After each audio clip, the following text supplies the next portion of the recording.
With traveller unemployment currently at 88%, and with only less than 1% of travellers continuing on into third level education, is it time we took a different approach towards getting travellers into the career that they're passionate about?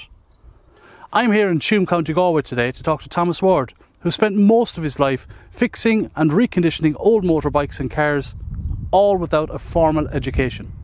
So around 12 years of age, at that time there was motorbikes everywhere.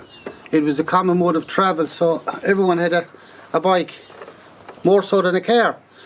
But I just took an interest in how the engine worked, the mechanics of it. And I remember when I was around 13, I started to strip my first engines. I remember one time approaching someone from the GRD about doing an apprenticeship, and at that stage I was about 36. But I asked them, could they do an exam and test your abilities on the exam to see whether you'd be a first, second or third year qualification, as a mechanic. And he said he'd find out about it, but he never got back on that to me.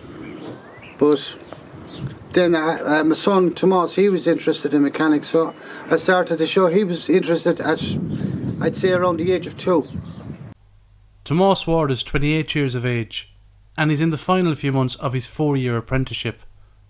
During that 4-year apprenticeship, Tomás's work was so outstanding, he was promoted to weekend supervisor. From a young age, I had a great interest in mechanics through my father, who used to restore old cars and motorbikes. I had a great interest from all of that, and I went on myself to become a mechanic.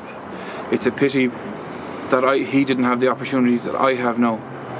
Even though my opportunities are limited, I still got some sort of opportunity where he didn't. And it's such a pity because there is also other travelling men that are good mechanics that didn't get the opportunities neither. And there's young traveller men at this present moment that aren't getting the opportunities that I got. I was just one of the chosen lucky one. And what of Thomas Senior? Will he get to enjoy the fruits of his labour? Oh, why wouldn't he? There's not many of them left on the road. To see them out and about is magnificent in itself, where it's so hard to find them, for one, and people don't really drive them as much now. And the fun and crack he's going to have out of it is going to be unbelievable in its own. So what this really comes down to is providing more access routes for travellers to work in the trades. And maybe by doing so, in a small part, we might stem that rise in the unemployment statistics. Martin Ward, Galway.